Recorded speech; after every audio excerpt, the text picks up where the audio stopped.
Wyoming Territory, July 1883. The dry wind kicked dust hard against the porch of the old cabin, and just as the last rays of sun slid behind the ridgeline, a soft knock broke the silence like a stone dropped in a still pond.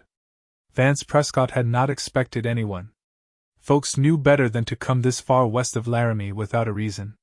He set down his half-carved piece of pinewood and stood, boots thudding heavy across the warped boards. His hand hovered near the colt on the inside of the door, not out of fear, but habit. Life had taught him to expect the worst, especially since Clara died. He opened the door slow. There she stood. A woman. Not much younger than him, maybe mid-20s. Her dress was worn, the hem dark with travel. She held herself straight, but the look in her eyes, like something inside her had been scraped hollow, caught him off guard. "Evenin'," she said, voice low.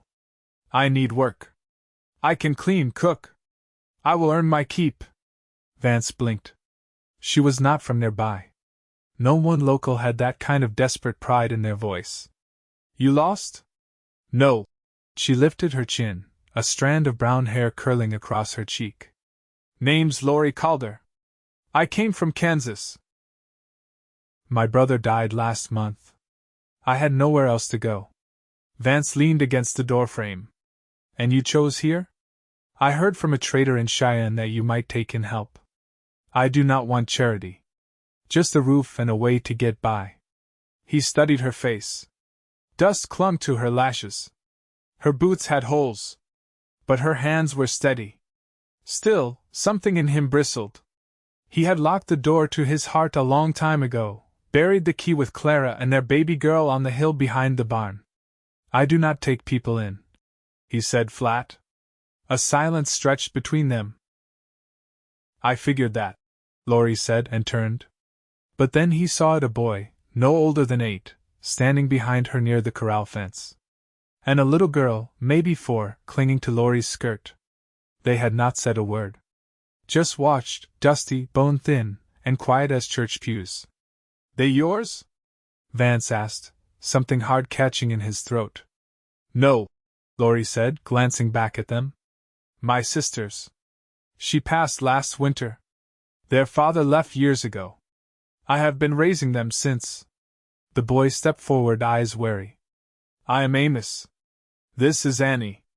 Vance looked at them, then at Lorie. She was too young to carry all that weight. But she was carrying it. He took a breath. "Come in." Lorie hesitated. "I do not want," I said. "Come in," he repeated, stepping aside. She nodded once, and ushered the children through the doorway. As they passed, the girl reached out and touched Vance's hand, just for a second. Something inside him shifted. He gave them stew from the pot still warm on the stove. Lorie barely ate, letting the children have seconds. After the meal, she stood and started clearing dishes without a word. Vance watched her move, calm, knowing, like she had been doing this forever. "You can use the cot in the back room," he said after a long while. "Kids can take the bed.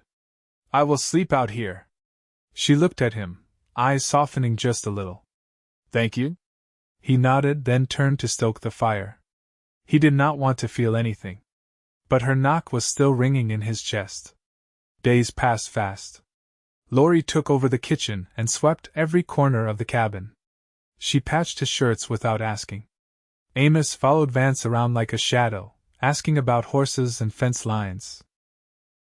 Annie picked wildflowers and left them in a tin cup by the window. Vance tried to stay out of it. He kept to the fields, fixed the barn roof, rode fence lines. But every time he came back, the place felt alive. Lorie would be singing soft while she canned peaches. The kids would be laughing out back, chasing the chickens. One afternoon, as he was brushing down his mare, Lorie came into the barn. Her sleeves were rolled, sun on her cheeks. "Something wrong?" he asked. She shook her head. "Just wanted to thank you." "You already did. I mean for letting us stay." "I know you did not want company." He shrugged. "It is fine." She took a step closer. "You lost someone." He froze. "I can see it." she said gently. I know that look.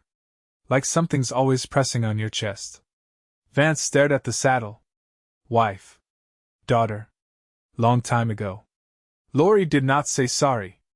She just stood there with him, letting the quiet speak where words could not. Then she turned to leave but paused at the door. You do not have to stay locked away forever. That night, Vance sat by the fire long after the others had gone to bed. He looked around the cabin. The walls still held the same scars, the same silence, but it was different now. There were new sounds. Laughter. Soft footsteps. The clink of tin cups in the morning. And her voice. Always her voice. Summer rolled on. They worked side by side. Fences mended. Chickens fed. The well pump fixed after a week of hauling buckets from the creek. One evening, a storm rolled in, sudden and loud. Thunder cracked above the hills, and Annie cried out in fear. Vance scooped her up without thinking, held her close until the thunder passed. When he handed her to Lorie, their hands touched. Her fingers were cold. He did not let go right away. Thank you, she whispered. He nodded, jaw tight. They are good kids. They are not mine, she said quietly. But I love them like they are. You are doing right by them. Her eyes shimmered in the dim light. You are too. Vance looked at her, really looked. That strength in her, the quiet kind that kept moving no matter how much it hurt, that was what had knocked on his door. Not just her hand. Her heart. That night, he could not sleep. It was not just the storm. It was her.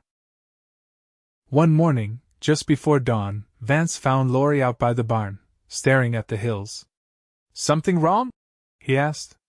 She turned, surprised. No. Just thinking. About? She hesitated, then said, I was going to head east before winter.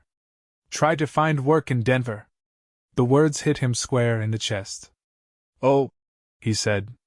But I do not know any more. She added, voice soft. He stepped closer. Why not? She looked up at him, eyes wide and honest. Because this place feels like the first real home I have known in years. Vance swallowed hard. He reached out and touched her hand. Then stay. Her breath caught. Are you sure? I am, he said. I was not. But I am now. She smiled, the kind that reached her eyes for the first time. And there, with the sun rising behind them, Vance realized something he never thought would happen again. He wanted to love her. And maybe, just maybe, he already did. The first frost came overnight, thin and silver, clinging to the fence rails and brittle grass like breath frozen in midair. Vance stepped out at dawn, steam rising from his coffee, and watched Lorie hang linens on the line, her fingers red from the cold. She glanced his way, but said nothing. She rarely spoke first, but she always noticed him, just as he noticed her. Amos was in the barn, brushing the oldest gelding with careful strokes. Annie sat cross-legged in the dirt nearby, cradling a cracked doll Lorie had mended with corn husk thread. Vance walked out across the yard, coffee still in hand. You ought to wear gloves. Lorie didn't stop pinning. Only got one pair between us, and Amos needs them more. He paused. Take mine. I couldn't, she said without looking. They're not doing me any good on the shelf. She turned then, eyes meeting his. All right. But only if you let me patch the finger seams. They're split. He nodded, and the quiet between them felt settled somehow, like the earth after rain. Later that morning, he rode out to check the cattle grazing near the creek. When he returned, Lorie was kneeling by the back stoop, coaxing a fire under a dented wash kettle. Her sleeves were rolled, her hair tied back with a strip of blue calico he hadn't seen before. You find that in the trunk? He asked, dismounting. Found it in the lining of the flour sack. Someone must have tucked it in before I left Kansas. I thought it was just old cloth, but it's stronger than it looks. Fits you, he said, and meant it. She looked down, brushing ash from her skirt. I used to wear blue a lot. Before. I can see why. He hadn't meant to say it. But when she looked up, her expression softened in a way that made him think she didn't mind. That afternoon, while Amos helped split kindling and Annie napped in the shade of the porch, Lorie brought out her sewing kit and settled at the table. Vance was oiling a saddle by the window, the creak of the leather filling the space between them. "Do you miss riding out?" she asked, threading her needle. He glanced up. "I still ride. I mean far. Past the ridgelines. Somewhere that isn't here." He ran the cloth along the stirrup. "Used to before the war. Afterward. Didn't see the point." She nodded slowly. "I used to think the same. But now, I think maybe it's not about the place. Maybe it's who's there when you stop." Vance didn't answer, but he looked at her differently then, like something long quiet had stirred just under his ribs. That evening, while the children slept, Lorie sat on the porch steps, shawl across her shoulders, staring out into the dark. Vance stepped outside, a tin mug in each hand. He offered her one, and she accepted it with quiet gratitude. "I saw a fox out near the creek today," she said. "Red, with a white throat. It watched me a long while before it ran." "Some say they're a sign," he replied. "Of what?" "Change." She took a sip. "Is that something you believe in?" He leaned against the post. "Didn't, for a long time. And now?" He looked out across the yard, where the moonlight caught the tops of the fence posts and turned them silver. "Now I think maybe I was wrong." She didn't speak for a long while, and when she did, her voice was low. "I used to dream of a quiet life. Nothing fancy. Just a place where I could breathe easy. Where the nights weren't so loud with worry." He turned to her. "You still dream that?" "I don't have to," she said, and set her mug down. He stepped down beside her, knees brushing. The silence was heavy, but not with sorrow. With something else. Something waiting. She looked at him, not shy, not bold, just certain. "You let yourself care again."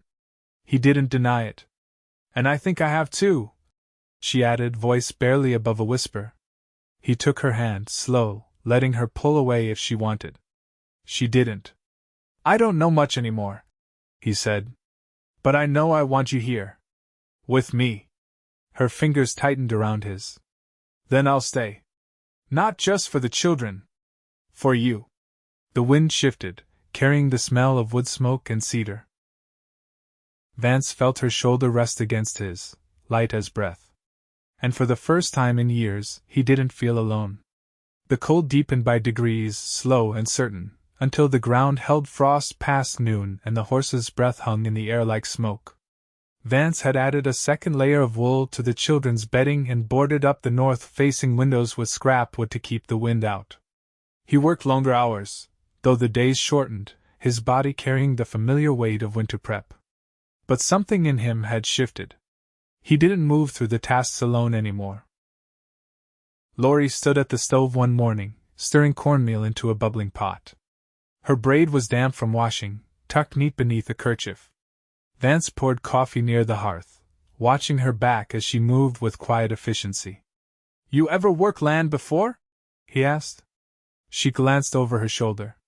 "My father had a tobacco patch near Lawrence. I helped him set rows and pull weeds. That was before the border raids." "Bleeding Kansas?" She nodded once. "He didn't survive the last one." Vance didn't press. She didn't look like she wanted to carry the memory any further. Instead, she ladled the mush into bowls and set them on the table. Amos came in with a red nose and a handful of feathers. Annie followed, dragging a flour sack she'd stitched into a doll's cradle. After breakfast, Lorie wiped her hands on her apron. "There's a widow in town who might sell a milk cow. I've been saving from the sewing I've done for Mrs. Albright." "You've been to town?" Vance said, surprised. "Twice. While you were riding out last week. Mrs. Albright's boy needed trousers patched." "You walked?" She gave him a look. "I can handle 6 miles. He ran a hand over his jaw. "Next time, I'll take you. I didn't ask you to." She softened it with a small smile. "But I won't say no." Vance nodded. We could use a cow. Lorie folded her arms. I'd like to make cheese come spring. If we get enough cream, maybe even butter. I haven't had butter here in 6 years. Then it's past time. That afternoon, they loaded the wagon with trade goods and blankets. Amos rode up front with Vance, while Lorie sat in back with Annie bundled beside her. The road to town was rutted and half frozen, but the sun was sharp on the hills, and the cottonwoods burned orange along the creek bend. At the general store, Lorie traded her mended linens and 2 jars of preserved apples for a small tin of lye and a bolt of muslin. Vance watched her haggle with the shopkeeper, her voice even, her spine straight. No hesitation. No asking. Just quiet certainty. Outside, he adjusted the wagon harness while she tucked the children beneath a quilt. You know what you're doing, he said. When you've lost everything once, you learn how to hold on to what matters. She looked at him, chin raised. And how to build again. He didn't answer, but he felt that the truth of her words settling under his ribs like warmth. On the way back, the wind picked up, and Annie started to cry from the cold. Lorie wrapped her tighter and hummed low, a tune Vance didn't recognize. Amos leaned against his side, dozing. By the time they reached the cabin, the sky had gone leaden. Vance lifted Annie into his arms and carried her inside. Lorie followed with the muslin and a sack of oats slung over her shoulder. That night, after the children were asleep, Lorie sat near the fire sewing a hem. Vance leaned against the doorframe, arms crossed. I didn't want any of this, he said, voice low. Not again. Not after Clara. She didn't look up. You didn't choose us. We came. I let you stay. You did. He stepped closer. Now I don't want you to leave. She tied off her thread and set the cloth aside. I wasn't planning to. He took a breath. I've got land enough for another cabin. If you ever want your own place. Her gaze met his. Is that what you want? I want what you want. But I need to say it plain. You're not just passing through. No, she said. I'm not. He sat beside her, careful not to wake the children. The fire cracked low, and the shadows on the walls flickered like slow-moving ghosts. I never thought I'd feel this way again, he said. I never thought I'd find a man who knew how to leave silence be. I don't have much to offer. You've got more than you think. She reached for his hand, not tentative, not shy. Just sure. And for the first time since the war took his youth, and grief took his home, Vance Prescott reached back. The snow came early that year, a fine, dry powder that sifted through chinks in the barn walls and clung to the fence posts like lace. It softened the world until even the wind seemed quieter, muffled by the drifts that crept higher against the cabin each morning. Inside, the air was thick with wood smoke and lamp oil, and the days settled into a rhythm shaped by the cold. Vance set an extra trapline west of the ridge before the storm hit full. He returned with a fox, a coyote, and 3 rabbits, his coat stiff with frost and the leather of his gloves cracking at the seams. Lorie met him at the door, her arms elbow-deep in a basin of boiled shirts. She didn't speak as he stepped inside, only handed him a dry towel and reached to hang his coat near the fire. You'll ruin your hands if you keep doing the washing without salve, he said, rubbing his own palms together. She flexed her fingers. I already have. But it's clean, and that counts for something. He watched her wring out a sleeve, her knuckles red and raw. I can take over tomorrow. She raised an eyebrow. You offering to scrub long johns? If it keeps you from bleeding through your seams, I'll do worse. That pulled a quiet laugh from her, low and surprised. All right then. Outside, the wind shifted eastward, and the smoke from the chimney curled down instead of up. Vance stepped to the stove, stirring the beans she'd left warming. You ever sew anything for yourself? Not in a long while, she said, wringing out the last shirt. There's always something more pressing. Mending Amos's sleeves. Letting out Annie's hem again. I'll get to me when there's time. You've earned better than that. She leaned against the wall, drying her hands. Earning something doesn't always mean it comes. He looked at her then, not with pity, but with the quiet weight of understanding. I've got some remnants tucked in the back loft. Wool, maybe some flannel. You could use it. Her shoulders eased slightly. I'll look after supper. That evening, while the children built a fort from wood scraps and feed sacks under the table, Lorie spread the remnants across the bed. Vance stood beside her, sorting through the folded stack, deep green, slate gray, a faded blue that caught the lamplight just right. This one, she said, laying her palm on the blue. It's sturdy, and it doesn't shout. You could make a shawl. I was thinking a bodice. Something proper. Not patched together from flour sacks. He nodded. You'll look fine in it. She turned toward him, her face still, eyes steady. What about you? Do you ever miss town? The company, the talk? No, he said. I've had enough talk to last me. Most of it's noise. What I've got now. It's worth more. Because it's quiet? Because it's honest. She set the fabric aside and crossed her arms, the lamplight catching in her hair. You say things plain. It's rare. I don't have the time anymore to dance around what I mean. She took a half step closer. Then tell me this: what do you mean when you look at me the way you do, when you watch me as if you're waiting for something to break loose? He didn't flinch. I mean that I see you. Not just what you do, but who you are. She said nothing for a moment. Then, and if I falter? If I can't carry it all one day? I'll carry it with you. Lorie reached for his hand, not with hesitation, but with the ease of someone who'd made peace with her choice. I'm not afraid of hard things. I know that.